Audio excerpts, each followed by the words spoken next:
Hello, everyone. This is Glen Guyton, your cultural navigator, coming to you today with just a few simple terms that I think that you should know if you are interested in diversity and inclusion work, or if you are trying to develop strategies for your workplace. I've been doing a lot of training over the last month, and I've encountered a number of people who really don't have a grasp on some very simple terms. So I think these terms are important, and this is not everything. I'm just going to share with you four terms today that I think that you should add to your knowledge base, or if you are a trainer, terms that people may not know. Sometimes we take things for granted when we are instructors or when we're training people. We have the knowledge, but we don't always know where our learners are. And that's one of the things that I learned as a teacher is that, you have to do an assessment of where your learners are and ensure everyone is up to speed. And so as we think about diversity and inclusion, or we think about coming up with a intercultural competency strategy for our workplaces, here are some things that you think people would know, but they don't always know. I'm going to go to my board back here.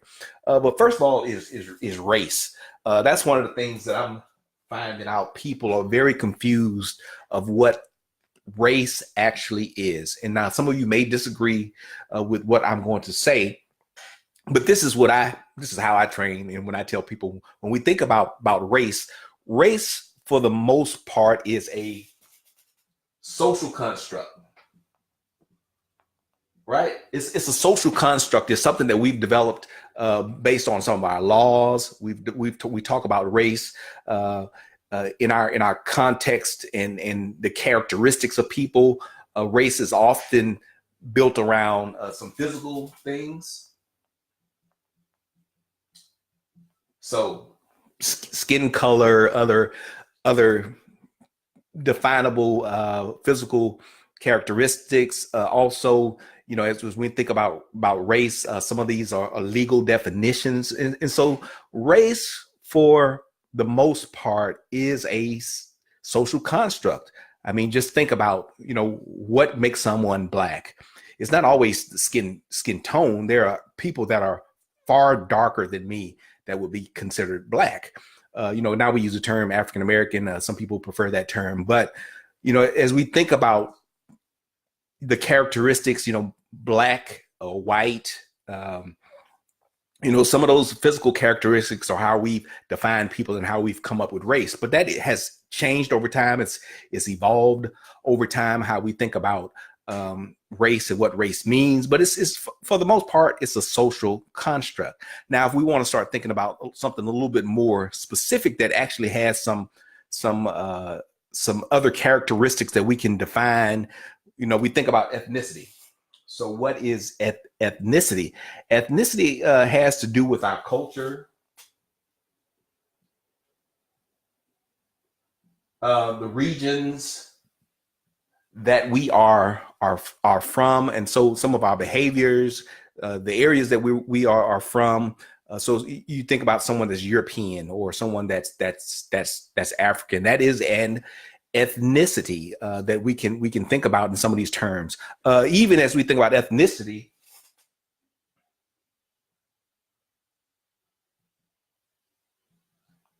nationality could fit into who we are ethnically wise. But so if you're German, that's a nationality, but German is also part of a broader ethnic group. And so some people get those things confused. I was talking to a friend the other day on social media, and she didn't have a good grasp of what she should be called. She was a white person or a Caucasian person. That's how the conversation got started. She said, "Hey, is white a bad term? Can I use white?" You can use whatever term you want to identify yourself.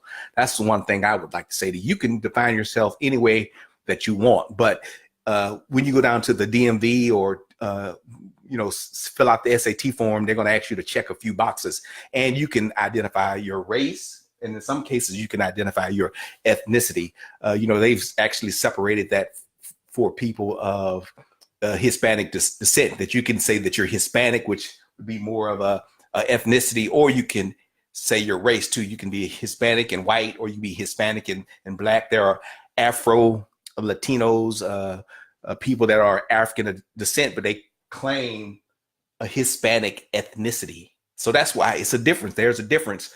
Now, again, race. Why do we have race? There are a number of reasons, and I don't have time to go into that in this video. But race, again, to me, is mainly a social construct, and it changes. It changes for the benefit or detriment of certain groups.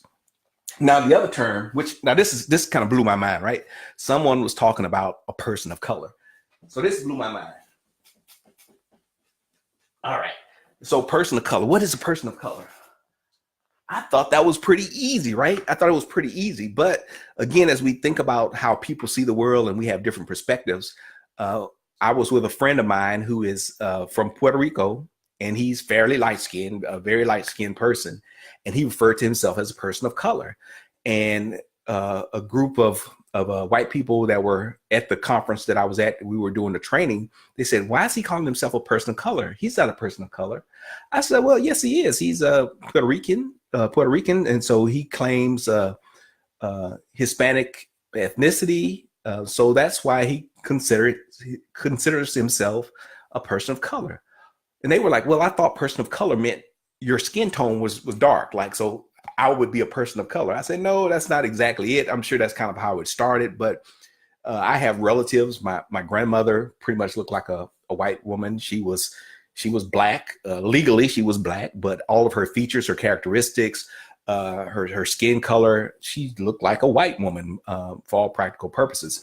And so, you know, but she defined herself as black, and that's how she was defined in the Deep South as black. But today, in today's standards, she would be a person of color. Now, some people from African descent or from other places other than a European descent don't like the term person of color. They like to be identified by who they are, or they like to be identified as black. Racial ethnic is another term that sometimes people use for this person of color term. But again, person of color would be someone that identifies outside of what we would call the European or the dominant culture here in the United States. So that would be a person of color. But it does actually mean that their skin has to be dark, right? They could be a light skin, but person of color, they identify with that group. So it's a cultural thing, and some people don't like it, right? Some people don't like it.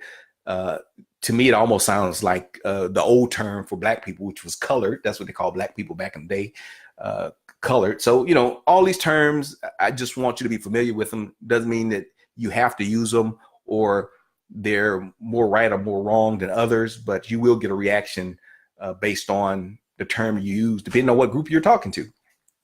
The next thing is diversity and inclusion. So I want to talk about that. Diversity and inclusion. I feel like the weatherman. We're going to have a cold front coming down here, and it's going to be warm tomorrow. No, diversity and inclusion. These two terms mean a lot, right? And I wrote a blog about that. I encourage you to go read that. But these two terms mean a lot. Diversity. There are many aspects of diversity. It's not just race. It could be gender, it could be religion, it could be socioeconomic status. As we think about diversity, as you set your goals and talk about diversity, understand what you're trying to target. Don't just say, hey, we want to be more diverse. What does that mean? That means nothing. Do you want more women? Do you want more young people? Do you want more people with PhDs? You have to clearly define when you are talking about diversity, what it means for you in your workplace. It does not necessarily mean race. It does not necessarily mean sexuality, but it can mean all of those things. If you're talking about diversity and inclusion in the workplace, make sure you clearly define what kind of diversity that you want. I want everybody to be 6'4". We don't want anybody that's under 6'4". Hey, if you are a supermodel, maybe that works for you. If you are a different type of work setting, it may not work. You have to figure out what diversity means for you. And then what is inclusion? It's no good having diversity if people aren't included, right? If they can't utilize their gifts, if they can't bring their strengths and differences to the conversation. You can be as diverse as you want, but if people can't use their gifts and talents in a way that's meaningful to them, you are just wasting your time, and you're just getting people frustrated. They're just frustrated. I'm just mad. You got me in here, but I can't do anything. I can't be myself. I can't bring my culture, my gifts, my talents to this workplace. So inclusion means that you have the right people in the room. Diversity, what are your diversity goals? What is it that you want to do? Why are you diversifying? Are you just trying to stay out of trouble with the law? Or do you really want to utilize the gifts and talents that come from having a diverse workforce? Look up the data. The data is clear. Organizations that are more diverse, that are more inclusive, are more successful. So those are just a few terms. Hopefully that helps somebody. Now that you understand the difference between race and ethnicity, that's why you can have, you can check Hispanic, but you can be of two different races in that category if you want to be. Person of color doesn't necessarily have to be skin tone, but it means that you identify with the non-dominant group for the most part, and that's along racial lines. And then diversity and inclusion. What are your diversity goals? That's the key. If you don't know what your diversity goals are, don't just say, hey, we're going to practice diversity and inclusion. That means nothing. That means nothing. What aspect of people's identity do you want to diversify around? So hopefully that helps somebody. I hope you all have a great day. Have a great weekend. And again, this is Glen Guyton, your cultural navigator, coming to you today. Check out my website, glenguyton.com, if you want information on the training and programs that I provide. Thank you. Bye-bye.